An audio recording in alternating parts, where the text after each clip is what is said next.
सोन्याचा दिवस आज अमृते पाहला, सोन्याचा दिवस आज अमृते पाहला, नाम आठविता रूपी प्रगट पै झाला। गोपाळा रे तुझे ध्यान लागू मना, आणून विसंबे हरि जगत्रय जीवना। तनु मनो शरण झिवे विनटलो तुझे पायी, तनु मनो शरण झिवे विनटलो तुझे पायी। बाप रखुमा देवी वरा वाचुने आणूने काही, गोपाळ रे तुझे ध्यान लागू मना, आणून विसंबे हरी जगत्रय जीवना। पांडुरंगा करू प्रथम नमन, पांडुरंगा करू प्रथम, पांडुरंगा करू प्रथम। सरे चरणा संतांचिया, सरे चरणा संतांचिया, सरे चरणा संतांचिया। चक्रपादाने कथेचा विस्तार, चक्रपादाने कथेचा विस्तार, चक्रपादाने कथेचा विस्तार, चक्रपादाने कथेचा विस्तार। बाबाजी सद्गुरु दास तुला, बाबाजी सद्गुरु दास तुला, बाबाजी सद्गुरु दास तुला। जयांचे केलिया स्मरण होय सकळ विद्यांचे अधिकरण, तेच वंदू श्री चरण श्री गुरूंचे दे नमस्कारो नियता। काय माझी वाणी मानेल संतांसे, रंजवू चित्तासी अपुलिया। माझे वाणी तुझे वर्णी गुणनाम, ऐसे दे प्रेम काही कळा। मस्तक हे पायावरी, या वार करी संतांच्या विठ्ठल।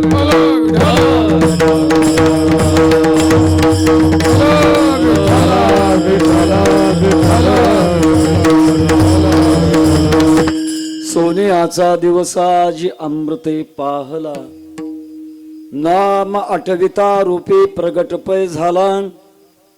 गोपाळा रे तुझे ध्यान लागू मना, आणून विसंबे हरी जगत्रय जीवना।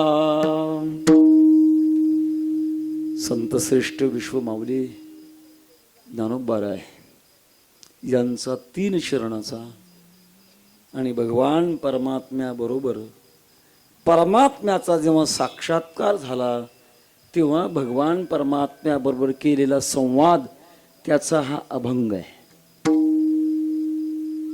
आपल्या धर्मविधीमध्ये किंवा संप्रदायातल्या कार्यक्रमामध्ये प्रारंभाला देवाला बोलवतात, त्याला दुसऱ्या भाषेमध्ये आवाहन आहे। 2 शब्द जवळ जवळ पण फार फरक आहे, आव्हान आणि आवाहन। आव्हानामध्ये अहंकार असतो आणि आवाहनामध्ये नम्रता, अत्यंत मनातली करुणा जागृत झालेली असते। एखादा धार्मिक विधी करायचा असेल तर त्यावेळेला भगवंताचं आवाहन करतात, बोलवतात। श्रावण महिन्यात बरीच माणसं होतात, वाईट खात नाहीत, वाईट पित नाहीत, माणसासारखं वागतात। एखादी सत्यनारायणाची पूजा करतात, पण सत्यनारायणाच्या पूजेला प्रत्यक्षात गणपती देवाची जर प्रतिमा नसेल तर गणपती देवाला प्रथमतः बोलवावं लागतं, त्याला म्हणतात आवाहन। आव्हान वेगळं। एखादा पैलवान फडामध्ये येतो, आहे का जोडीदार मला, असं जर म्हणत असेल तर ते त्याचं आव्हान आहे। आणि परमात्म्याला आपल्या आनंदाकरता बोलवणं हे आवाहन आहे। आज या आमुंडी नगरीतील विठ्ठल रुक्माईंच्या उत्सवाच्या निमित्ताने संत श्रेष्ठ गेन बाबा, वैकुंठवासी बबनबुवा फाळके, वैकुंठवासी परमश्रद्धे प्रातस्मरणीय कोंडाजी बाबा डेरे आदी करून महात्म्यांच्या कृपाशीर्वादाने या गावामध्ये हा अखंड हरिनाम उत्सव प्रारंभित झालेला आहे. चालू वर्ष 75वं वर्ष आहे. मला असं वाटतंय देशाला स्वातंत्र्य प्राप्त होण्याच्या थोडं अगोदर याचा प्रारंभ झालेला आहे. आणि काही अशी की वृद्ध मंडळी असतील की प्रारंभ झाला तेव्हापासून या उत्सवात असतील, अशी गावातील काही मंडळी असू शकतात. आज पहिला दिवस आहे. आपण भगवान परमात्म्याला आवाहन करतो. का करतो? आपण प्रपंचातला असो किंवा परमार्थातला असो किंवा धर्मक्षेत्रातला असो, कार्य संपूर्णत्वाला जाण्याकरता पहिल्यांदा भगवंताची गरज आहे. त्याला आपल्या भाषेमध्ये मंगलाचरण म्हणतात. भगवान परमात्म्याचं मंगलाचरण करायचं. आणि मंगलाचरणामध्ये भगवंताच्या नामचिंतनाला खूप मोठं महत्व आहे. नाम परमात्म्याचं हेच मंगल स्वरूप आहे. सकळ मंगल निधी, सकळ मंगल निधी, सकळ मंगल निधी, सकळ मंगल निधी. श्री विठ्ठलाचे नाम आधी, श्री विठ्ठलाचे नाम आधी. मनकारे मनकारे जना, मनकारे मनकारे जना. श्री विठ्ठलाचे नाम आधी, श्री विठ्ठलाचे नाम आधी. मनकारे मनकारे जना, मनकारे मनकारे जना. ज्ञानोबरांचा अभंग आहे.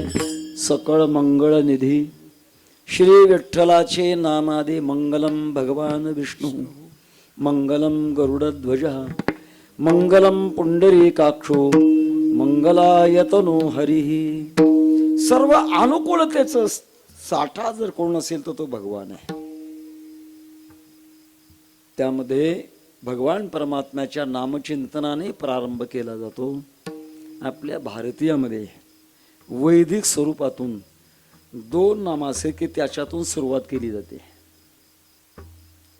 एक नाम आहे ओम. ओंकारश्चात शब्दश्च द्वावैतो ब्रह्मण पुरा, कंठम भित्वा विनिर्यातो तस्मात् मांगलिका उभो. सृष्टी निर्माण केल्यानंतर ब्रह्मदेवाच्या तोंडून पहिल्यांदा हे 2 नाम बाहेर पडले. एक ओम आणि दुसरा अथ. अथ शब्द हा मांगल्यवाचक आहे. आपल्या ग्रंथराज ज्ञानेश्वरीचा प्रारंभ कशापासून आहे? ओम नमोजी आद्या वेद प्रतिपाद्या, जय जय स्वसंवेद्या आत्मरूपा. ओम पासून प्रारंभ आहे. काही ग्रंथाला प्रारंभ आहे तो अथ शब्दापासून आहे. आपल्या वेदाची 4 भाग व्यासाने निर्माण केले. अगोदर वेद अखंड होता. असा काही ऋग्वेद, यजुर्वेद, सामवेद, अथर्ववेद असे काही वेगळे वेगळे खंड नव्हते. जसं वारकरी संप्रदायामध्ये जगद्गुरु तुकोबऱ्यांच्या अभंगाचं वर्गीकरण वैकुंठवाशी गुरुनाम गुरु सद्गुरु जोग महाराजांनी केलं. बाळक्रीडा, नामपर, स्थितीपर, संतपर, उपदेशपर असं वर्गीकरण सद्गुरु जोग महाराजांनी पहिल्यांदा केलंय. तसं वेदाचं वर्गीकरण व्यासाने केलंय. वेदान व्यास इति वेद व्यासा. भिन्न भिन्न ऋग्वेद, यजुर्वेद, सामवेद, अथर्ववेद.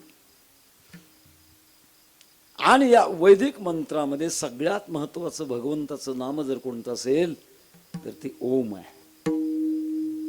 त्याला प्रणव म्हणतात. आणि जेव्हा ब्रह्मदेवाने सृष्टी निर्माण केली, पहिल्यांदा ब्रह्मदेवाच्या तोंडून हे 2 शब्द बाहेर पडले. पहिला शब्द ओम, दुसरा शब्द अथ. वेदाची भाग केली व्यासानी लोकांच्या कल्याणाकरता. तरी परंतु वेद लोकांना कळेना. त्याकरता ब्रह्मसूत्राची रचना व्यासाने केली. असं आहे महाराज. मोठी माणसं खालच्या माणसाकरता किती जरी खाली आली तरी खालच्या माणसापेक्षा किती तरी वर असतात. पुन्हा सांगतो वाक्य. मोठी माणसं खालच्या माणसाकरता किती जरी खाली आली तरी खालच्या माणसापेक्षा कितीतरी उंच असतात. आमच्याकडे मराठवाड्यामध्ये पूर्वी निजामाचं राज्य होतं. भयानक दुष्काळ पडला, खायला मिळेना. समाज निजामाला म्हणू लागला, प्रजा भुके मरायला लागली, काहीतरी सांगा यांना, काही सांगा. निजामानं सांगितलं, बासुंदी श्रीखंड पेढे हे खाण्यापेक्षा खिचडी खा. खिचडी तुला मिळते का सामान्यानं? मी का बोलतो, मोठी माणसं खालच्या माणसाकरता किती जरी खाली आली तर खालच्या माणसापेक्षा कितीतरी वर असतात. व्यासाने वेदाचा विभाग केला परंतु सामान्य माणसाला कळेना. याकरता सगळ्या वेदाचं सार व्यासाने फक्त 4च वाक्यात केले. त्याला ब्रह्मसूत्र म्हणतात. आणि त्या ब्रह्मसूत्रातलं पहिलं सूत्र आहे अथा तो ब्रह्मजिज्ञासा. मी मंगलाचरणाकरता सांगतोय. अथ शब्द प्रारंभी उच्चारला. नारदानी नारद भक्ती सूत्र सांगत असताना आता तो भक्तिम व्याख्यासामा, मी आता भक्तीची व्याख्या करतो. तेव्हा प्रारंभाला महत्वाची गोष्ट आहे. फक्त एवढंच आहे की प्रारंभाच्या कीर्तनकाराला असं विचारावं लागत नाही गावकऱ्यांना की कोणते अभंग झाले. मात्र पहिल्या क्रमांकाचा कीर्तनकार विषयाने बांधलेला आहे. त्याला मंगलाचरण करणं अत्यंत आवश्यक आहे. जसं शेवटचे कीर्तनकार काल्याच्या अभंगाने बांधलेले आहेत तसं पहिले कीर्तनकार सुद्धा मंगलाचरणाने बांधलेले आहेत. आणि या मंगलाचरणाच्या दृष्टिकोनातून आपण विश्वमाऊली ज्ञानोबराय यांचा 3 चरणाचा अभंग चिंतनामध्ये घेतो. माणसाच्या जीवनामध्ये जर विचार केला तर 3 गोष्टी आपल्या पुढे मी मांडेल. माणसाला काही गोष्टी आवश्यक आहेत, काही गोष्टी अत्यावश्यक आहेत आणि काही गोष्टी आकर्षक आहेत. 3 शब्द लक्षात ठेवा. आवश्यक, अत्यावश्यक आणि आकर्षक. काही गोष्टी आवश्यक आहेत. आपण एवढा सुंदर मंडप दिला, जर मंडप दिला नसता तर दिवसाचे कार्यक्रम करता आले, ऊन लागलं असतं किंवा रात्रीच्या वेळेला उशिरा थंडी लागू शकते. मंडप आवश्यक आहे. हे हॅलोजन रात्रीच्या वेळेला आवश्यक आहे. लाऊडस्पीकर एका माणसाचा आवाज सगळ्यापर्यंत पोहोचण्याकरता आवश्यक आहे. भूक लागल्यानंतर जेवण करणं आवश्यक आहे. मला खूप आनंद होतोय महाराज, हा बालक वर्ग इथं बसलेला ना, हा वर्ग सध्या आपल्या संस्कारामध्ये आवश्यक आहे. या वर्गाला जर हे संस्कार झाले, कौमारे दाचरेत प्राज्ञो धर्मान भागवतानिह, भक्तराज प्रल्हाद म्हणतात बालपणापासूनच भगवान परमात्म्याच्या भक्तीला सुरुवात केली पाहिजे. तेव्हा लहान मुलांना माझा विचारायची सवय बाळाओ, मी प्रश्न विचारतो त्याचे उत्तर तुम्हाला द्यायचे. भूक लागल्यानंतर जेवण करणं आवश्यक आहे का अत्यावश्यक आहे? आवश्यक. हुशार आहेत. आवश्यक आहे जेवण. कारण एकादशीच्या दिवशी आपण जेवण करत नाही. अत्यावश्यक असतं तर एकादशीच्या दिवशी सुद्धा जेवण करावं लागलं असतं. एका काळात गोहत्या बंदी करण्याकरता आणि द्वारकेच्या शंकराचार्यांनी 72 दिवस उपोषण केलं होतं. 72 दिवस. जगद्गुरु तुकोबारायांचे अभंग रामेश्वर भट्टाने जेव्हा इंद्राणीच्या डोहामध्ये बुडवले तेव्हा जगद्गुरु तुकोबाराने 13 दिवस अजिबात अन्न खाल्लं नाही. आपल्याला जेवण करणं कशात मोडावं लागतंय? आवश्यक. पाणी पिणं आवश्यक. आता तुम्ही आवश्यक गोष्ट सांगितली बरोबर आहे. काही गोष्टी अत्यावश्यक आहेत. नुसते आवश्यक नाही, अत्यावश्यक आहेत. ज्याला प्राण निरोधन नावाची क्रिया साधली नाही, थोडस माझं बारकाव्यानं ऐकावं लागेल. योग शास्त्रामध्ये प्राण निरोधन क्रिया आहे.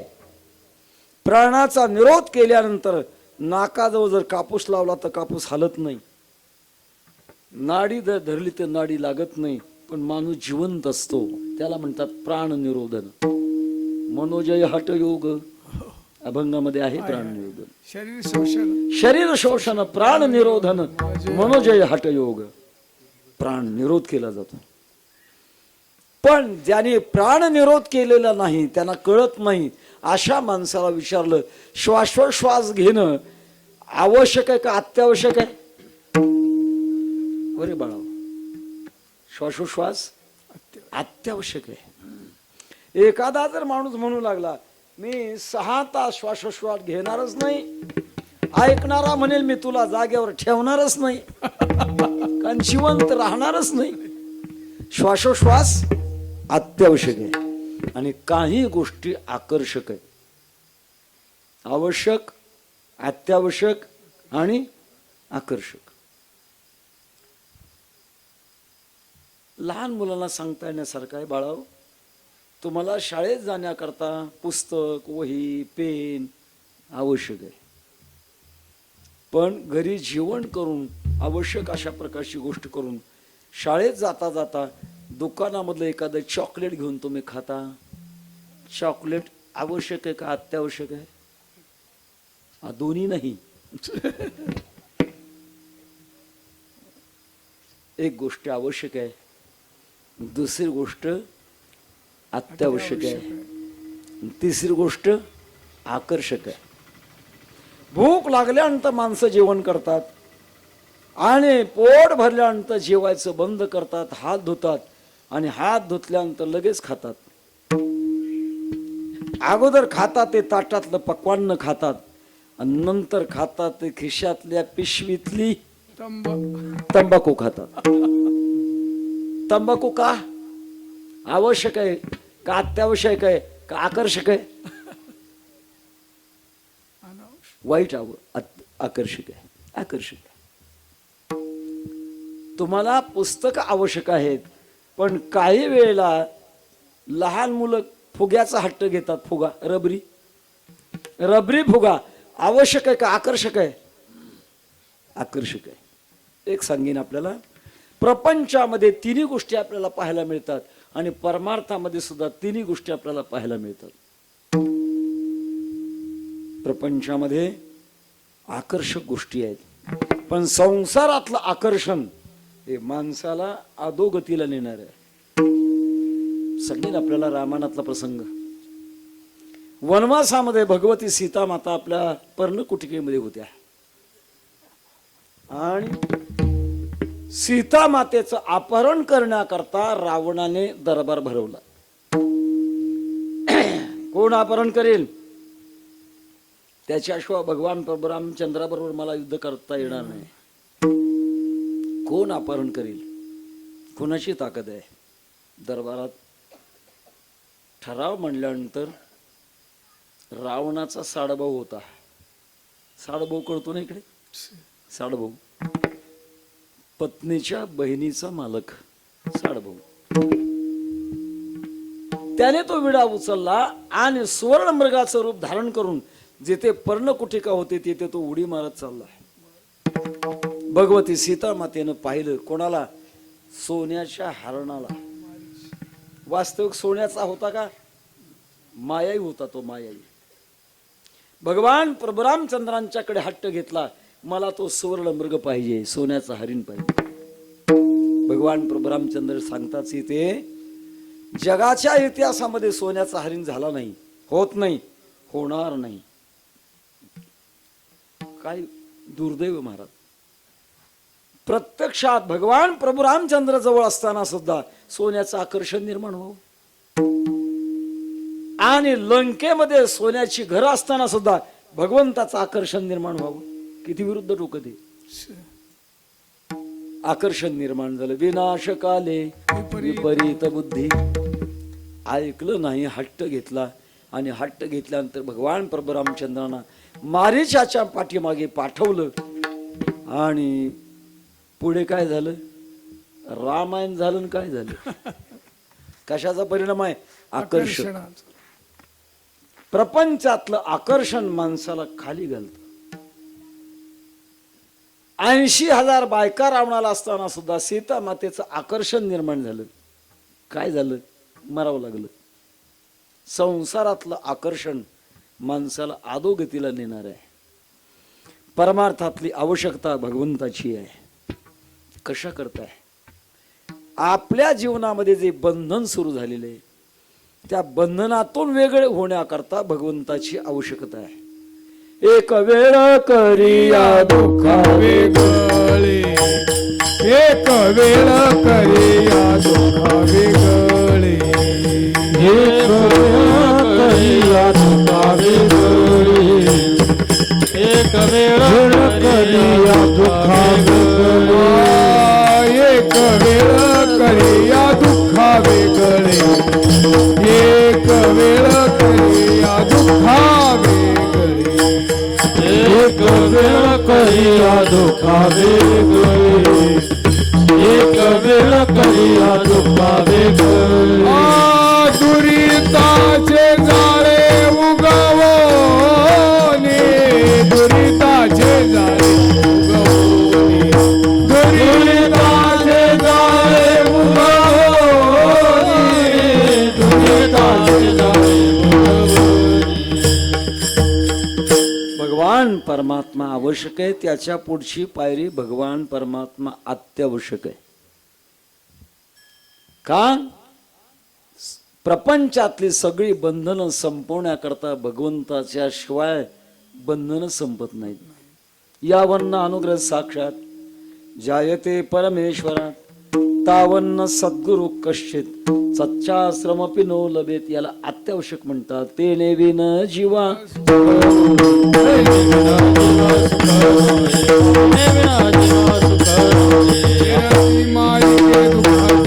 आपला तो एक देव करुणी, आपला तो एक देव करुणी, आपला तो एक देव करुणी, आपला तो एक देव करुणी घ्या. तेने विना जीवा सुख नोळे, तेने विना जीवा सुख नोळे, तेने विना जीवा सुख नोळे. त्याच्याशिवाय जीवाला सुख होत नाही. बाकीचे सुख इंद्रियांचं सुख वेगळं आहे, मनाचं सुख वेगळं आहे, बुद्धीचं सुख वेगळं आहे आणि जीवाचं सुख वेगळे. तो काय म्हणे? जीवा थोर झाले सुख नाटवे हे भूक तहान काही. भगवान परमात्मा अत्यावश्यक आहे, आवश्यक आहे. आणि तिसरी बाजू भगवान परमात्मा आकर्षक आहे. चित्ताचं अपहरण करणारी भगवान परमात्म्याची शक्ती आहे. वेधले वो येणे श्रीरंग रंगी, मेहे माझी अंगे हरपली. भगवान परमात्मा आकर्षित करतात. त्या रूपे वेधिले काय करो माये, त्या रूपे वेधिले काय करो माये, काय करू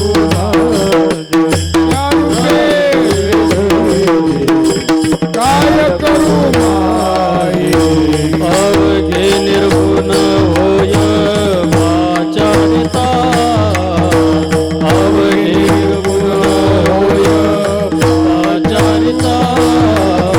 त्या रूपे वेधिले काय करो माये, त्या रूपे वेधिले काय करो माये.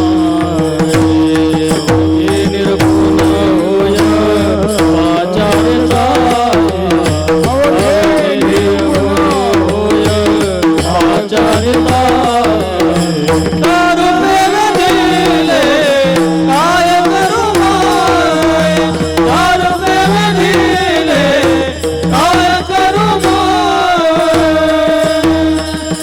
त्या रूपे वेधले काय करू माय. भगवान परमात्म्याचं स्वरूप असं आहे, माणसाच्या चित्ताला आकर्षण करतं. फार मोठा प्रसंग आहे पण थोडक्यात सांगून जाईल. ज्या काळात बिदर जिल्हा महाराष्ट्रामध्ये होता, अजूनही काही सीमावाद चालू आहेत महाराज, बेळगाव वगैरे. बिदर जिल्हा महाराष्ट्रामध्ये होता आणि त्या काळात मंगळवेढा इलाका, त्या मंगळवेढा इलाक्याचे मालक दामाजी पंत होते. दुष्काळ पडला, खायला मिळेना. समाज दामाजी पंतांच्याकडे आला, अहो आम्ही खाण्या वाचून मरू लागलो. अजूनही मंगळवेड्याला पेव आहेत. पेव पेव कशाला म्हणतात? धान्य साठवण्याकरता जमिनीमध्ये असतं ते, तोंड लहान असतं, पेव म्हणतात त्याला, आणि खाली मोठं असतं. 100 पोत्याचं पेव, आणि पूर्ण भरल्यानंतर त्याचं तोंड बंद करतात. आणि जर उघडायचं असलं तर अगोदर दिवा लावतात, तोंड उघडतात आणि दिवा वर ठेवतात, मध्ये ठेवतात. दिवा जर विझला मध्ये जायचं नाही, कार्बन डायऑक्साईड अजून. दिवा जर तेवत राहिला मग समजायचं की आता पेवामध्ये शिरायला हरकत नाही. पेव होती पेव. दामाजी पंतांनी सांगितलं, तुम्ही भुकानं मरता का? मरू नका. तुम्हाला काय लागल तेवढं धान्य घेऊन जा. त्या काळातला समाज हावरट नव्हता. हावरट आपल्या गरजेपुरता अशा प्रकारचा विचार करणारा समाज होता. त्याच्यामुळे आपल्या आपल्या गरजेकरता समाजाने ती पिवं लुटली. बातमी बादशहाला कळाली, बिदरच्या बादशहाला. आणि कळाल्यानंतर बिदरच्या बादशाहानं फरमान काढलं, माझी खंडणी 8 दिवसात वसूल झाली पाहिजे, नाहीतर मी तुरुंगात टाकणार आहे. कशावर खंडणी देणार महाराज? दामाजी पंत भगवान परमात्म्याचे अनन्य उपासक होते. भगवंताला प्रार्थना करू लागले, देवा अरे मी काय शासकीय संपत्ती लुटून काही परदेशात टाकली काय? अरे लोकाची संपत्ती आहे, लोका करता वाटली आहे, काय गुन्हा केला मी? लाज रखो तुम मेरी प्रभुजी, लाज रखो तुम मेरी. भगवंताचं चिंतन करत थांबले. भगवान पांडुरंग परमात्म्याने विठो धेडाचं रूप धारण केलं आणि बिदरला पोहोचले. खांद्यावर थोडी पुरसुंडी उपरण्यात बांधलेली, गुडघ्या इतकंच धोतर, फाटका सदरा, मळका फेटा, रूपच धारण करायचं. आणि सांगितलं बादशाला, सरकार दामाजी पंताचा सेवक आलोय, तुमची खंडणी देण्याकरता आलोय. कुठे आहे खंडणी? माझ्या खांद्यावर आहे, एवढी एवढी गाठ. बादशाह स्वतः मोजण्याकरता बसला. द्या म्हणाले. यांनी आपल्या खांद्यावरचे ते उपरणं काढलं, पुरचंडी सोडली, सोडल्यावर भरभर भरभर भरभर कंबरा इतका सोन्याच्या मोहराचा ढीग. बिदरचा बादशाह आश्चर्यचकित झाला. मला काय करता येणार म्हणा त्याला, जेणे हे विश्व निर्मिले, महर्षी देवाती संस्थापिले, जग निर्माण करणारा, प्रसवला विश्वतोची, सर्व होय जाणता. काय कमी महाराज, कंबरी इतका ढीग आला, तुमची एक ना एक मोहर मोजून घ्या, कमी घेऊ नका. सगळी खंडणी मोजून घेतली आणि सांगितलं, आमच्या मालकाला पावती दाखवण्याकरता पावती लिहून द्या. बिदरच्या बादशहाने पावती लिहिली आणि त्यांच्याकडे दिली. दिल्यानंतर विठो धेडाने विचार केला, कसा का होईना पण माझ्या भक्ताच्या सहवासात आलाय. हे फार मोठं भाग्याचं लक्षण आहे महाराज.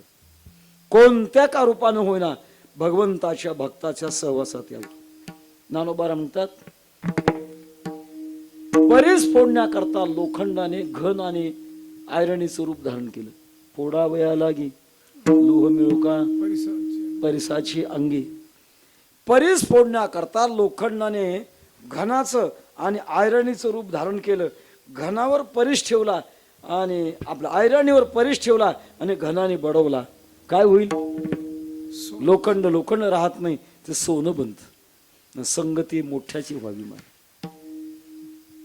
भगवान परमात्मा विचार करू लागले, कसा का होईना पण माझ्या भक्ताच्या सहवासात आलाय, वायानं गेला पाहिजे. येतो म्हणून फक्त ओठ फुलवले, खालवर केले ओठ, आणि दाताचा प्रकाश दाखवला बिदरच्या बादशाहाला. तेवढाच प्रकाश पाहिल्याबरोबर बिदरचा बादशाह वेडा झाला. विठोदेड कहाँ है, मुझे बताओ, विठोदेड कहाँ है, असं म्हणत म्हणत अन्न पाण्याचा त्याग करून तो पंढरपूर पर्यंत आला. म्हणतात त्या काळात मंदिर प्रवेश नव्हता सर्वांना, आणि मंदिराच्या बाहेर हा बिदरच्या बादशाह ओरडत होता. तो 7 दिवस ओरडत होता आणि 7 दिवसानंतर भगवान पांडुरंग परमात्म्याने त्याला दर्शन दिलं. मी का सांगितलं, फक्त दाताचा प्रकाश दाखवला तर बिदळचा बादशाह पांडुरंगाचा साक्षात्कारी होतो का आकर्षक. मला एवढ्या करता सांगायचंय, भगवान परमात्म्याला आकर्षण शक्ती आहे. गवळणींचे खूप मोठे प्रसंग, देखला डोळा बैसला म्हणे तोची वदनी उच्चार. आवश्यक गोष्ट शरीरा करता आहे, अत्यावश्यक गोष्ट जीवा करता आहे आणि आकर्षकता ही माणसाच्या हृदया करता आहे. या 3 गोष्टी माणसाच्या जीवनामध्ये हव्या आहेत. विश्वमाऊली ज्ञानोबा भगवान परमात्म्याच्या आवश्यकतेनुसार, अत्यावश्यकतेनुसार आणि आकर्षकतेनुसार प्रयत्न करत असताना त्या प्रयत्नाला फलस्वरूपता प्राप्त झाली, फल प्राप्त झालं. आणि फळ प्राप्त झाल्यानंतर त्या फळ प्राप्तीचा आनंद भगवान परमात्म्याकडे संवादाच्या रूपाने अभंगाच्या पहिल्या चरणात प्रगट करतात. सोनियाचा दिवस आजी अमृत पाहला.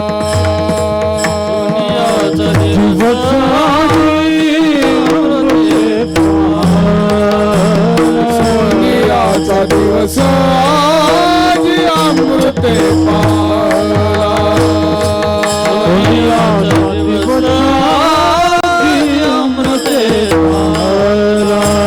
नाम आठविता रूपी प्रगट पैझाला. आठविता रूपी प्रगट पैझाला. नाम आठविता रूपे प्रगट पैझाला. नाम आठविता रूपी प्रगट पैझाला. मला रे तुझे ध्यान लागो मना. गोपाला रे तुझे ध्यान लागो मना. गोपाळा रे तुझे ध्यान लागो मना. गोपाळा रे तुझे ध्यान लागो मना. सोन्याचा दिवसा जे अमृते पाहला. ज्ञानोबऱ्यांचे अभंग चालीत म्हणत असताना गायकाची परीक्षा होते. काही अक्षर अधिक तर काही अक्षर कमी. पण टाळकऱ्यामध्ये आमचे गुरुबंधू गोडसे बाबा आहेत, राम महाराज आहेत, आळंदीकर मंडळी आहेत. त्याच्यामुळे मनात आलं की हा अभंग घ्यायला हरकत नाही, कारण गिराईक बघून माल काढावा लागतो. गावातले श्रोत्यांनी 75 वर्ष ऐकलंय, मग काय बिघडलंय. त्या दृष्टिकोनातून ज्ञानोबाराय भगवान परमात्म्याला म्हणता, देवा आज सोन्याचा दिवस उगवलाय. सोन्याचा दिवस आजी अमृते पाहला. आज जी रहस्व आहे तो जी जर दीर्घ झाला तर वडिलाची आई किंवा आईची आई ती आजी, आणि आजी म्हणजे आज वर्तमान काळ. परमार्थातल्या वर्तमान काळाला फार महत्व आहे महाराज. हो, कारण परमार्थातला वर्तमान काळ कधी भूतकाळात जात नाही. संसारातला वर्तमान काळ भूतकाळामध्ये जातो, पण परमार्थातला वर्तमान काळ मात्र भूतकाळात जात नाही. तो परमार्थातला वर्तमान काळ कायम राहतो. असत नाही आता एकशी मोहरा पासोने अंधारा दुरी झालो. कारण वर्तमान काळावर काही वेळेला भूतकाळ देखील अवलंबून आहे आणि वर्तमान काळावर भविष्य काळ अवलंबून आहे. एक प्रसंग सांगेन आपल्याला. एक संन्यासी बुवा भिक्षा मागण्याकरता गावात आले होते आणि संन्यास आश्रमामध्ये काही नियमात बदल आहे. जसं ब्रह्मचारी आश्रम, ब्रह्मचारी धर्म घोकावे अक्षरे वा, त्याचप्रमाणे आपलं ग्रस्ताश्रम सानंदम सदनम सुताश्च सुदिया कांता मृदू भाषिणी. 11 गोष्टी असाव्यात ग्रस्ताश्रमात. आणि तो मग ग्रस्ताश्रम धन्य. साधू संगमुपासतेच सततम धन्यो ग्रस्ताश्रम. 11 कोणत्या कोणत्या गोष्टी सांगत नाही आता महाराज. एखादा लग्न प्रसंग असता तर मग सांगितले असत. ग्रस्ताश्रम चांगला तो या साधो शेवटचा एक महत्वाचा प्रकार आहे. साधो संगम उपासतेच सततम धन्य ग्रस्ताश्रमा. किंवा ग्रस्ताश्रमाचं कर्तव्य वेगळे. वानप्रस्थ संयोगी वियोग. आपल्या शास्त्राने 25 टप्पे पाडले. पहिले 25 वर्षापर्यंत ब्रह्मचर्य, 50 पर्यंत ग्रस्ताश्रम, 75 वर्षापर्यंत वानप्रस्थ आणि पुढचा काळ संन्यास. संन्यासाच्या बाबतीमध्ये काही धार्मिक विधी बदललेले आहेत. संन्यासाने मंदिरात आल्यानंतर देवाचं दर्शन करत असताना देवाच्या पायावर डोकं ठेवायचं नाही. मग नमस्कार कसा करायचा? हातामध्ये तो दंड आहे, तो दंड फक्त देवाला दाखवायचा. संन्यासाचा नमस्कार झाला. पण संन्यासाच्या पुढे जन्म देणारी आई जर आली तर आईच्या पायावर मात्र संन्याशाने डोकं टेकवायचं. एवढा आईचा मोठा अधिकार आहे. आणि दुसरी गोष्ट आहे, संन्याशाने प्रेत पाहायचं नाही, प्रेतावर नजर जाऊ द्यायची नाही. ते संन्याशी बुवा गल्लीतून चालले होते, समोरून प्रेत यात्रा येत होती. काय करावं काही कळेना. आणि असे महाराज, जे करू नका म्हटलं की मन मुद्दाम करतं. काही लोकांना प्रेत पाहिल्यानंतर झोप येत नाही.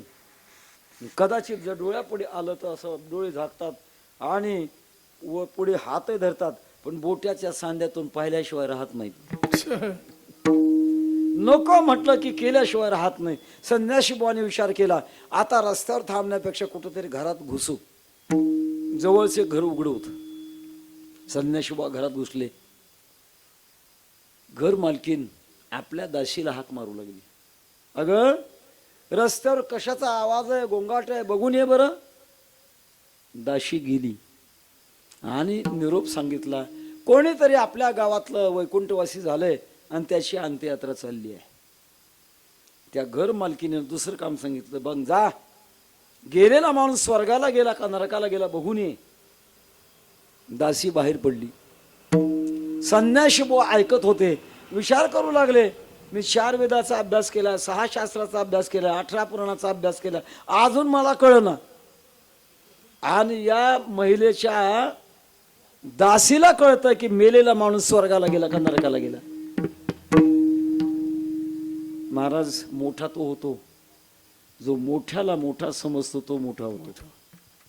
आणि जो स्वतःपेक्षा कोणालाच मोठा समजत नाही तो कधीच मोठा होत नाही, तो लहानच राहतो.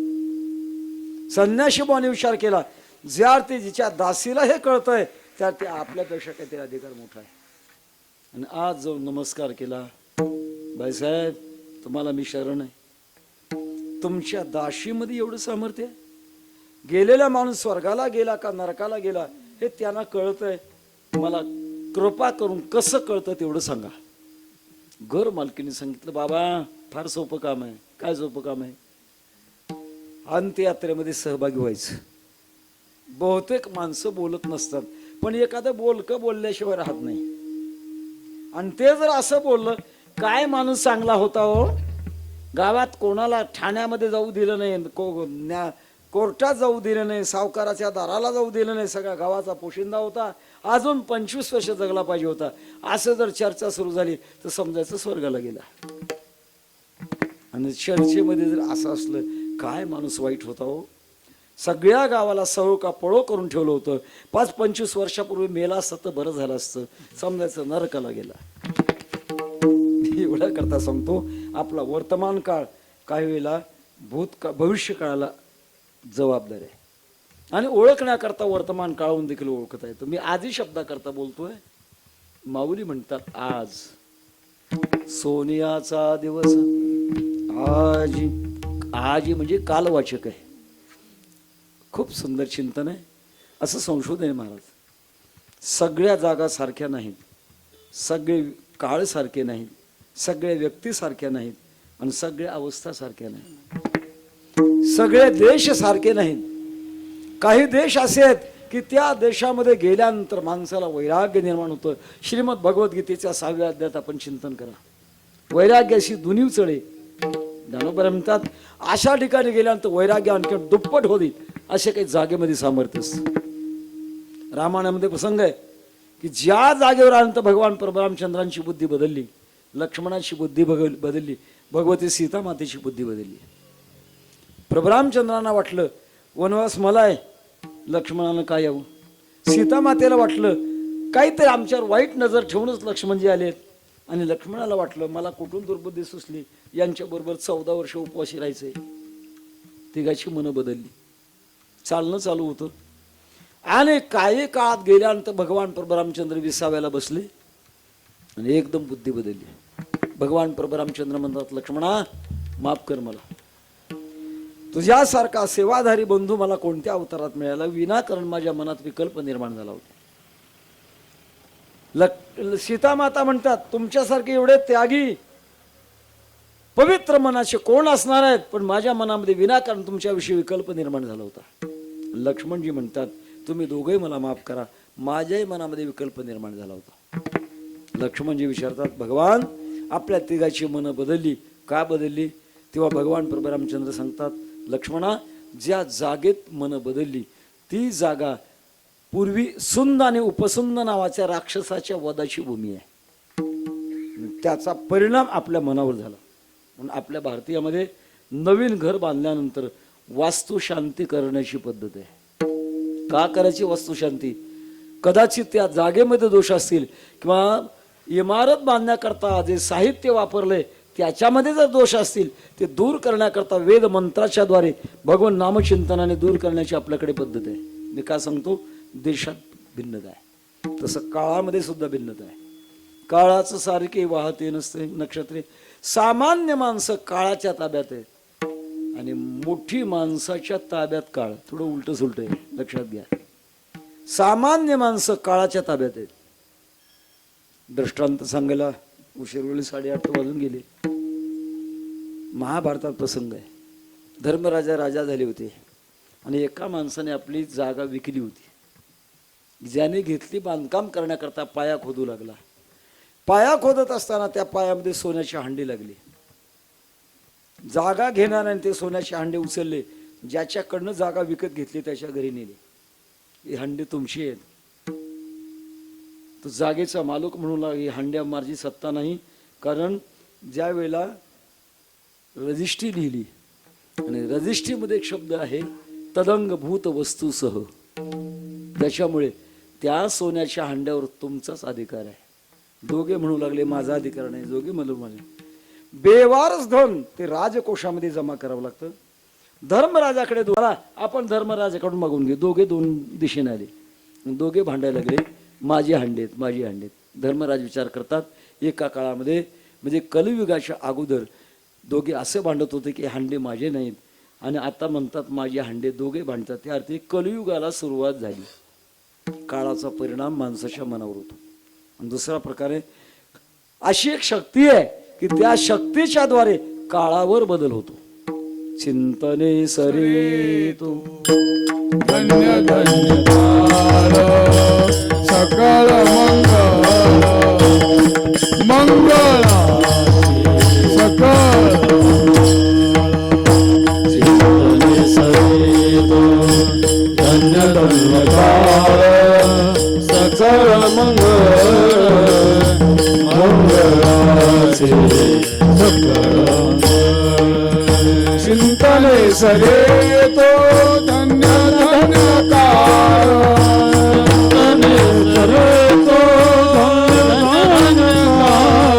चिंतने सरे तो धन्य धन्य काळ चिंतने सरे तो धन्य धन्य काळ सकळ मंगळ मंगळाचे सकळ मंगळ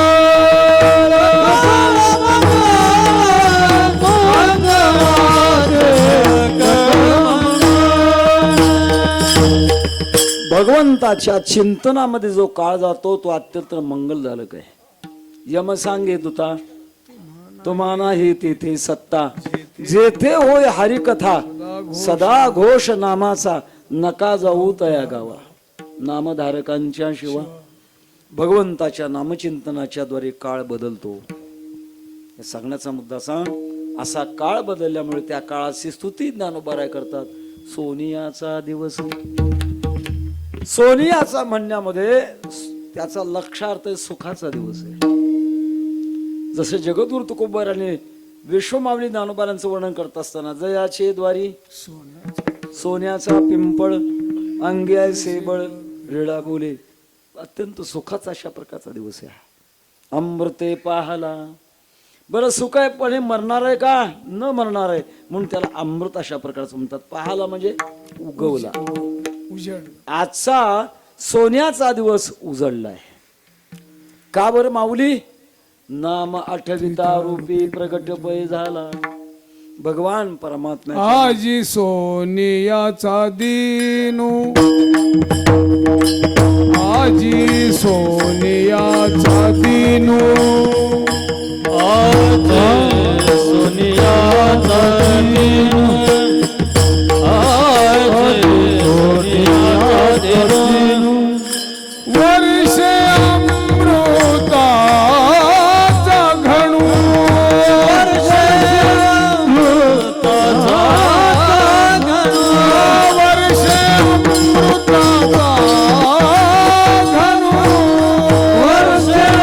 अमृताचा घणू, हरी पाहिला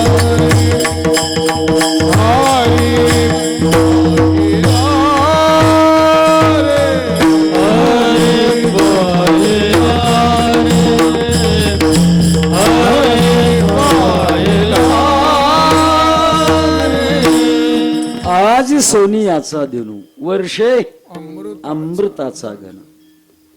तेव्हा माऊली म्हणतात आजचा जो काळ आहे, कोणता काळ आहे? भगवंताचं नामचिंतन करत असताना आणि भगवान परमात्मा प्रगट झाले. सोनियाचा दिवस आजी अमृते पाहला, नाम आठविता रूपे प्रगट पै झाला. त्या दृष्टिकोनातून आजचा पहिला दिवस आहे आणि आपल्या उत्सवाचा अमृत महोत्सव आहे. आपल्या कालगणनेमध्ये 25 वर्षाचा उत्सव असेल तर त्याला रजत महोत्सव म्हणतात. 50व्या उत्सवाला सुवर्ण महोत्सव म्हणतात. 75व्या उत्सवाला अमृत महोत्सव म्हणतात आणि 100व्या उत्सवाला शताब्दी महोत्सव म्हणतात. अमृत आहे. नाम आठविता रूपी प्रगट पै झाला. भगवान परमात्म्याचं मी नामाचा आठव केला आणि नामाचा आठव केल्यानंतर परमात्मा प्रत्यक्षात रूपाने प्रगट झाला. थोडा क्रम आहे.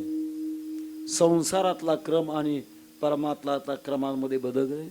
संसारामध्ये अगोदर रूप नंतर नाव आणि भगवान परमात्म्याचं उलट आहे. अगोदर नाव नंतर रूप. आला नावा रूपा तुका म्हणे झाला सोपा, तुका म्हणे झाला सोपा,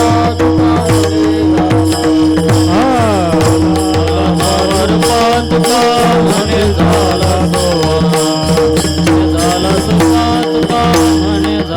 आला नावा रूपा, तुका म्हणे झाला तुका म्हणे झाला सोपा, तुका म्हणे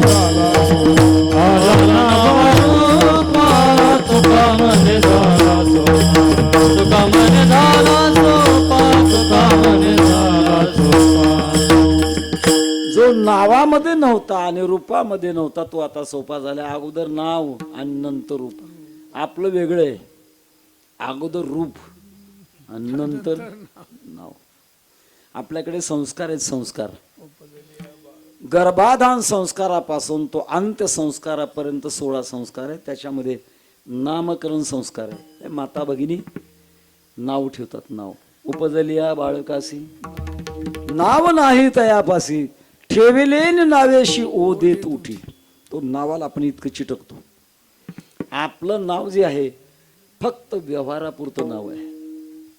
महाराजांचा अभंग घोळण्या नाव लक्ष्मण आणि करी भर्जन लाह्याची.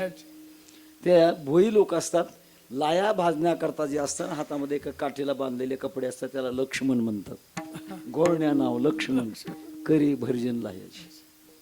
काही नावं आकारावरून आहेत. उदाहरणार्थ गहू, शिलांगणीचे सोनं. गहू हे नाव आहे त्याच्या आकारावरून आहे. मुळात शब्द गहू नाही. गोधूम या शब्दाचं अपभ्रष्ट रूप आहे गहू. आपल्याकडे बरेच शब्द असे आहेत की अपभ्रष्ट आहेत. खेड्यामध्ये पूर्वीच्या काळात न शिकलेल्या माणसाला संधियुक्त शब्द म्हणता येत नव्हते.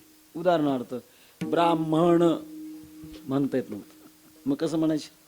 बामन. अपभ्रष्ट. आपल्या भारतीय ज्योतिषाने प्रत्येक दिवसाला जे नावं ठेवली आहे ते त्याला अर्थ आहे महाराज. कशावरून नावं ठेवली? ज्या दिवशी जो ग्रह मुख्य असतो त्या ग्रहाचं नाव त्या दिवसाला आहे. आजचा कोणता दिवस आहे? वार कोणता आहे? बुधवार आहे. अर्थात आजचा मुख्य ग्रह आहे बुध. उद्याचा मुख्य ग्रह आहे गुरु. उद्याच्या दिवसाला काय नाव आहे? गुरुवार. गुरुवार. दुसरे एक त्याला संस्कृत मध्ये नाव आहे बृहस्पतिवार. बस्तर. काही माणसं असं नाही म्हणत बस बिस्तरवार. अपभ्रष्ट करून टाकतात त्याला. ज्या दिवसाची ग्रहदेवता रवी म्हणजे सूर्य आहे त्याला आपण रविवार म्हणतो. त्याला दुसरा एक शब्द आहे आदित्यवार. खेड्यातली माणसं आईतवार. आपल्याकडे दक्षिण गंगेला गोदावरी म्हणतो आपण. मुळात शब्द गोदावरी नाही, गोवधारी आहे. त्यातले काही शब्द काढले गोदावरी. सांगण्याचा माझा मुद्दा अपभ्रष्ट रूप. तेव्हा बघ काही शब्द गोधूम या शब्दाचं अपभ्रष्ट रूप आहे गहू. गाईच्या शेपटाचा गोंडा आपण जर पाहिला, गो म्हणजे गाय, धूम म्हणजे शेपूट, गोंडा जर पाहिला मध्ये फोगीर आणि दोन्ही बाजूला निमुळता. गव्हाचा आकार कसा असतो? मध्ये फुगीर दोन्ही बाजूला. आकारावरून गहू नाव पडलं गोधूम. काही नाव क्रियेहून पडतं. भिंत का नाव पडलं? भेदन क्रिया करते आत आणि बाहेर. हे कशाहून ठरतं? भिंत आहे म्हणून भेदन क्रिया करते म्हणून भिंत. तसं प्रपंचातली नावं जी आहेत ते फक्त व्यवहारापुरती नावं आहेत. भगवान परमात्म्याचं नाव भगवंताच्या स्वरूपाशी एकरूप अशा प्रकारचं नाव आहे. नाम जप यज्ञ तो परम बाधो न शके स्नानादि कर्म. नामे पावन धर्माधर्म नाम पर ब्रह्म वेदार्थे. शब्द हा बहुसार उपकाराची राशी. मनोने चालविला मागे येतील त्यास. भगवंताच्या नामचिंतनामध्ये फार मोठी शक्ती आहे. बंगालचे चैतन्य महाप्रभू म्हणतात जेव्हा भगवान परमात्मा निजधामाला जातात आणि निजधामाला जात असताना मात्र आपली सगळी शक्ती कुठे ठेवतात? नामामध्ये ठेवतात. नाम नामकारी बहुधा निज सर्व शक्ती तत्रार्पिता स्मरण नेमेन काला. भगवान आपली शक्ती आपल्या नामामध्ये ठेवतात. म्हणून आपल्या साधू संतांनी आपल्या संप्रदायामध्ये नामाला फार मोठं महत्व दिलंय. नामचिंतनाला महत्व दिले आणि नामचिंतनाचा परिणाम भगवान परमात्म्याचं प्रगटीकरण होतं. फार दिवसापूर्वी महाराज मी संस्थेत असताना एक लेख वाचलाय कल्याण मासिकामध्ये. आपल्या देशापेक्षा पाश्चात्य देश फार चिकित्सक आहेत. आपल्याकडे स्तोत्र आहेत ना, स्तोत्र जसं पांडुरंगाष्टक आहे, भगवत पूज्यपाद शंकराचार्यांनी निर्माण केलेलं पांडुरंगाष्टक आहे, ज्ञानोबरांचं अष्टक आहे, नृसिंह सरस्वती स्वामी महाराजांनी तयार केलेले. तसं एक स्तोत्र होतं आणि ते स्तोत्र भैरवाचं होतं. भैरव स्तोत्र. त्या रशियामध्ये असा एक प्रयोग केला. हे हिंदुस्थानमध्ये स्तोत्र करतात का बरं? याच्यात काय शक्ती आहे?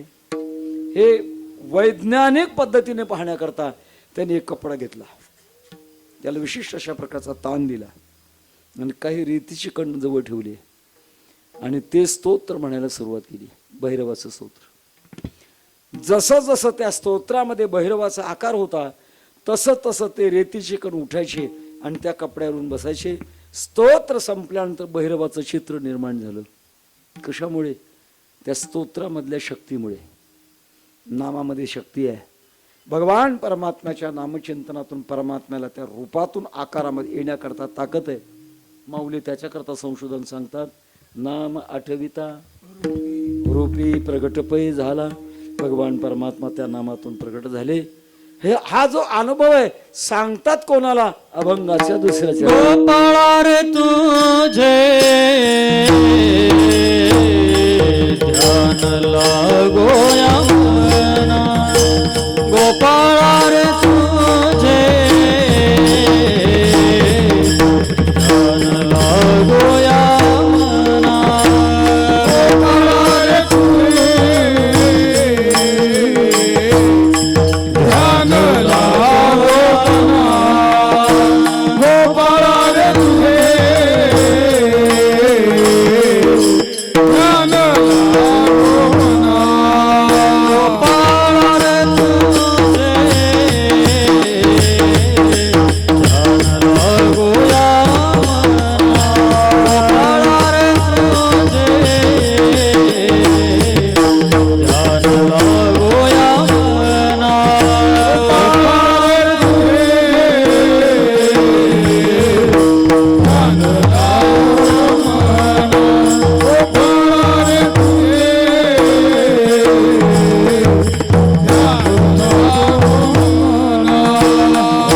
नवे संबे हरी जगत्रया जीवना, नवे संबे हरी जगत्रया जीवना, गोपाळा रे तुझे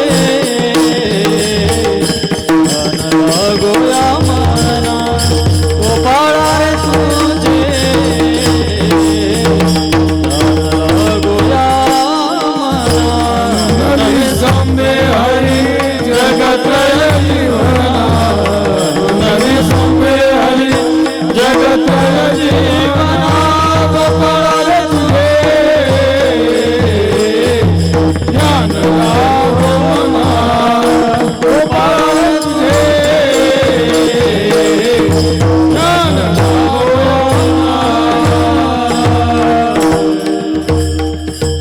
विठोबा रखुमाई,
विठोबा रखुमाई, विठोबा रखुमाई,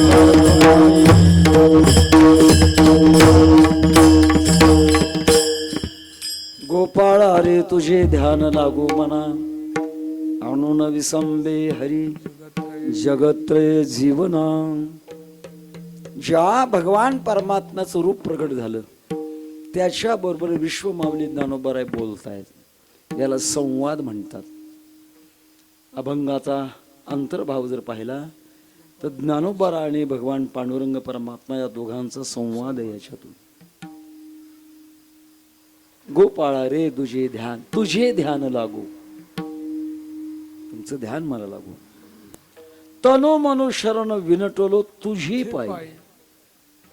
अशा काही शब्दाच्या द्वारे आपल्याला हे कळतंय हा संवाद आहे. संवाद आपल्याकडे 3 प्रकार आहेत: वाद, विवाद आणि संवाद. मराठी भाषेमध्ये भांडणाला सुद्धा वाद म्हणतात. 2 माणसं एकमेकाच्या अंगावर चालली, काय चाललंय त्यांचं म्हणजे वाद चाललाय. वाद म्हणजे भांडण, पण दुसरा त्याचा अर्थ असा तत्वबुत्सो कथा वाद. हा तत्वज्ञानाचं चर्चा करणे असं ना वाद. सध्या आपला वाद चालू आहे. तीर्थे तीर्थे निर्मलम साधु वृंदम वृंदे वृंदे तत्वचिंतान वादः वादे वादे जायते तत्वबोधः बोधे बोधे भासते चंद्रचूडः. वाद आहे. दुसरा प्रकार आहे विवाद. दोघांचं मत एक न होणं याचं नाव विवाद आहे. विवाद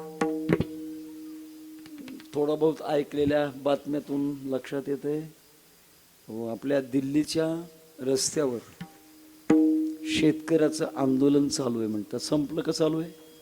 चालू आहे, अजूनही चालू आहे. किती दिवस झाले? जवळजवळ 2 महिन्याच्या पुढे काळ लोटला. अजून शेतकरी आणि सरकार यांच्यामध्ये संवाद होत नाही, विवाद आहे. व्हायला पाहिजे महाराज संवाद, का होऊ नये, पण तो विवाद चालू आहे. दोघांची मतं 2 चालली आहेत. जगद्गुरु तुकोबाराय लोकांकडे देव घेऊन गेले. घेता का देव? देव घ्या कोणी, देव घ्या कोणी, आयता आला घर पुसोनी. पण समाजाने मात्र प्रतिसाद काय दिला? देव न लगे, देव न लगे, साठवणे ते रुंदले जागे. विवाद आहे, विरुद्ध बोलणं याचं नाव आहे विवाद. आणि तिसरा प्रकार आहे संवाद. दोघांचं एकच बोलणं असणं याचं नाव आहे संवाद. जसं कीर्तनामध्ये वक्ता आणि गायक या दोघांचाही संवाद असतो एक प्रकारचा. चालू असणाऱ्या विषयाला अनुकूल अशा प्रकारचं प्रमाण उचलणं म्हणजे एक प्रकारचा संवाद येतो. किंवा वक्ता आणि श्रोते यांचा आपला एक प्रकारचा संवाद चालू आहे. तुम्ही जरी बोलत नसला तरी तुमचे डोळे बोलतायत. वक्ता जो बोलतो ते श्रोत्यांना पटतंय किंवा नाही पटतंय हे कोण सांगतं? चेहरा सांगतो. चेहरा. वक्ता दूषिता तरी वितुळे मांडला रस, श्रोता दूषिता तरी वितुळे मांडला. श्रोते जर दुष्ट असतील तर रस निर्माण होत नाही. कारण जर श्रोत्यांना अभ्यास नसेल आणि मग कीर्तन संपल्यानंतर प्रतिक्रिया निर्माण होते. कसं काय कीर्तन? डोक्यावून गेलं. संवाद असतो, एक प्रकारचा मूक संवाद आहे. दोघांचा विषय एक असणं संवाद आहे. पिता पुत्राचा संवाद, पती पत्नीचा संवाद, गुरु शिष्याचा संवाद, देव भक्तांचा संवाद. संसारातला संवाद आणि परमार्थातला संवाद दोघांमध्ये फरक आहे. त्याच्या मर्यादा भिन्न भिन्न आहेत. संसारातल्या संवादामध्ये सर्वांनी भाग घेऊ नये आणि परमार्थातल्या संवादामध्ये मात्र सर्वांनी भाग घ्यावा. संसारातल्या संवादामध्ये सर्वांनी भाग घेऊ नये. एक छोटा प्रसंग सांगतो. आपल्या देशामध्ये भोजराजा नावाचा राजा होऊन गेला. दरबार संपला होता आणि घरात गेल्यानंतर त्याची पत्नी आणि तिची मैत्रीण काही बोलत होत्या. काय चाललंय तुम्हा दोघीचं म्हणून विनाकारण मध्ये तोंड घातलं. पत्नी थोडी निर्भीड होती. पत्नीने सांगितलं, अहो मूर्ख, आम्हा दोघीचं बोलणं चाललंय. आता बायको नवऱ्याला मूर्ख म्हणते. चुरमुरा लागला. काय करावं? मान सांगावा ज्यांना, अपमान सांगावा. कोणाला विचारावं माझी बायको मला मूर्ख का म्हणते? तिला तरी कसं विचारावं? तो मनात झुरत होता. एके दिवशी दरबार भरला होता आणि भोजराजाच्या दरबारामध्ये कालिदास नावाचा विद्वान होता. तो कालिदास दारातून दरबारात येत असताना भोजराजाने हाक मारली, या मूर्ख. कोणाला? कालिदासाचा. असं महाराज, विद्वान माणसाचा भर सभेमध्ये अपमान करणं त्याचा शस्त्र वाचून वध आहे. आज्ञाभंगो नरेंद्राणाम विप्राणाम मानखंडनम प्रत्यक्ष याच नारीणाम अशस्त्रमदोच्यते. तडफडू लागला कालिदास. सगळ्या दरबारामध्ये राजा मला मूर्ख म्हणतोय. विचारू. जवळ आल्यानंतर कालिदासाने विचारलं, सरकार तुम्ही मला मूर्ख म्हटलात, पण मी कितव्या क्रमांकाचा मूर्ख आहे? भोजराजाने विचारलं, मूर्खाला क्रमांक असतात का? म्हणजे असतात. कसे कसे? खादम न गच्छामि. रस्त्याने खात खात चालणारा नंबर 1 चा मूर्ख. दुसरा मूर्ख आहे हसन न जल्पे. हसण्यासारखं नसताना उगाचच हसतो आणि उगाचच बोलतो. हसन न जल्पे. दुसरा गतम न शौचामि. वस्तू हरवलीये रडत बसणारा तिसरा मूर्ख. कृतम न म्हणणे. एखादं काम केलंय, पठ्ठ्यानं काम केलं असं म्हणणारा चौथा मूर्ख. आणि 5वा मूर्ख आहे द्वाभ्याम तृतीयो न भवामि राजन किम कारणम भोज भवामि मूर्खा. 2 माणसं बोलत असताना तोंड घातलं नाही मी कधी आणि मी कसा मूर्ख झालो. तेव्हा भोजराजाच्या लक्षात आलं आपला नंबर 5वा आहे. सांगण्याचा माझा मुद्दा, संसारातल्या संवादाला प्रकार वेगळा आहे, पण परमार्थातल्या संवादाला मात्र सगळ्या जगाने भाग घ्यावा. जगद्गुरु तुकोबा यांच्या गाथेमध्ये महाराज आणि जिजाऊ या दोघांचा संवाद आहे. त्याची फलश्रुती जो कोणी संवाद ऐकेल किंवा त्याचं चिंतन करेल तो जीवनमुक्त होईल. तसं ज्ञानोबारांचा आणि भगवान परमात्म्याचा संवाद आहे. जो भगवान रूपाला आला त्याला बोलतात गोपाळा रे तुझे ध्यान लागो मना. तुम्ही प्रगट झालात पण तुमचं ध्यान माझ्या मनाला लागावं. कारण जर कदाचित मनाने ते जर विसरलं तर हा आनंद टिकणार नाही. ते ध्यान माझ्या अंतःकरणामध्ये राहू आता हेची ध्यान डोळा मन लंपट. ते ध्यान जर राहिलं तर विसर पडत नाही. मला एकच प्रसंग सांगतो, आपली वेळ संपत आलेली आहे, 5च मिनिटं शिल्लक. पांडेचेरीचे महर्षी अरविंद घोष स्वातंत्र्य चळवळीमध्ये उतरले होते. जसं आपल्या वैकुंठवासी गुरुनाम गुरु सद्गुरु जोग महाराजांनी लोकमान्य टिळकांना आशीर्वाद दिला होता स्वातंत्र्य मिळण्याकरता. वैकुंठवासी गुरु अनंतसिंग बाबा सांगायचे किंवा मामाने सुद्धा चरित्रामध्ये लिहिलंय, आशीर्वाद देत असताना तुकोबारांच्या एका अभंगाला थोडा बदलून आशीर्वाद दिला. पुण्य उभे राहू आता संतांचे या कारणे. थोडा बदल पुढे केला, लागा विलायतेच्या वाटे तुम्हा भेटी स्वातंत्र्य. जोग महाराजांनी आशीर्वाद दिला होता.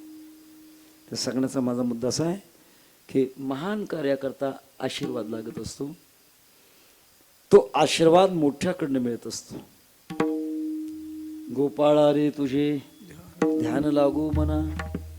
तेव्हा पांडेचेरीचे महर्षी अरविंद घोष हेही देखील स्वातंत्र्य लढ्यामध्ये उतरले होते आणि इंग्रजांनी त्यांना पकडलं, कैदेमध्ये टाकलं, कारवाई केली. आणि कारवाई केल्यानंतर अरविंद घोषांना पिंजऱ्यात उभं केलं. पिंजऱ्यात उभं केल्यानंतर सरकारी वकिलाने विचारलं, काय नाव तुमचं? श्रीकृष्ण. बापाचं नाव श्रीकृष्ण, आडनाव श्रीकृष्ण, गावाचं नाव श्रीकृष्ण, जिल्हा श्रीकृष्ण, राज्य श्रीकृष्ण. श्रीकृष्णाशिवाय काही बोलता येईना. शेवटी कोर्टाने विचार केला, ज्यांना श्रीकृष्णाशिवाय काही बोलता येत नाही हे काय चळवळ करणारे स्वातंत्र्याची निर्दोष मुक्तता. जेव्हा अरविंद घोषाचे वकील आणि सरकारी वकील, ज्याला पीपी म्हणतात, पोलीस प्रोसिक्युटर, दोन्ही बारमध्ये आले आणि आल्यानंतर सरकारी वकिलांनी अरविंद घोषांच्या वकिलाला विचारलं, काय तुम्ही वकालत घेताय, काय तुमचा आरोपी? वेडाच तो, त्याला श्रीकृष्णाशिवाय दुसरं काही बोलताच येत नाही.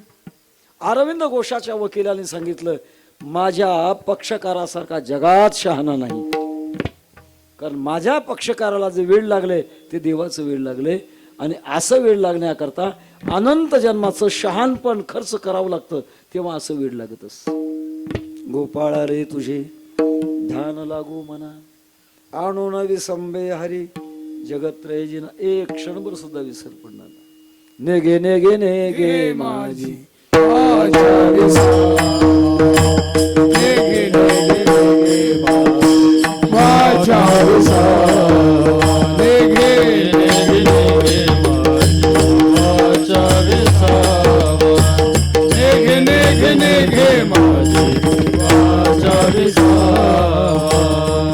हवा हवा हवा साधावा, हवा साधावा,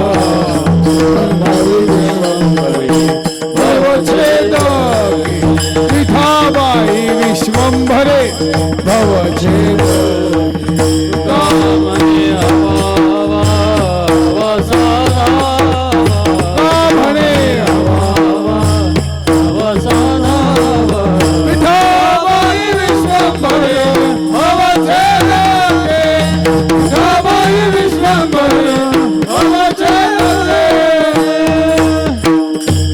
क्षण सुद्धा बाजूला जाऊ नये.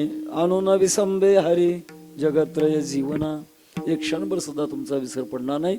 आणि भगवंताचा विसर का पडला की सगळ्यात मोठी हानी आहे महाराज. साहाने तन्मह छिद्रम विसरली तया थोर झाले थोर झाली हानी पचतील खाणी 84. हे भगवान मी तुम्हाला विसरणार नाही. तुमच्या नामाने तुम्ही प्रगट झालात आणि तुमचं ध्यान माझ्या मनाला लागावं. भगवंताने विचारलं माऊली तुम्ही मला ध्यान लागावं असं म्हणताय पण तुम्ही मला त्या ध्यानाच्या मोबदल्यामध्ये काय देणार.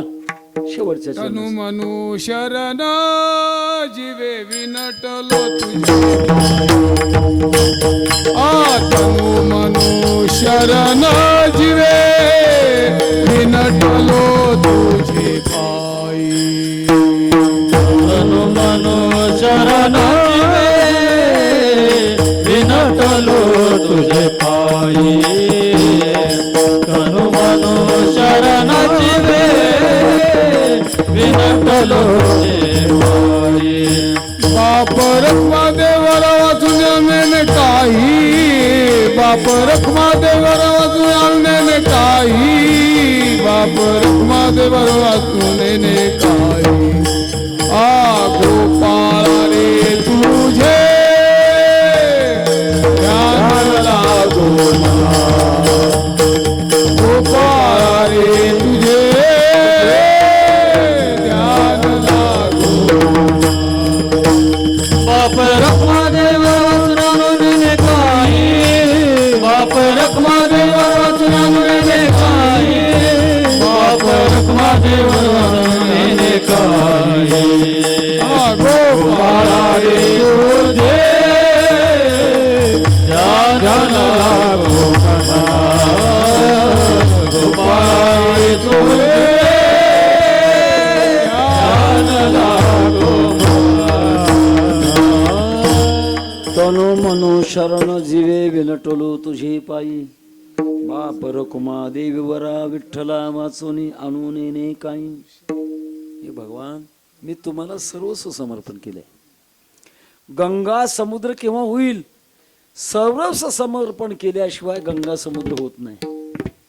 किंवा एका बीजे केला नाश मग भोगिले कणीस.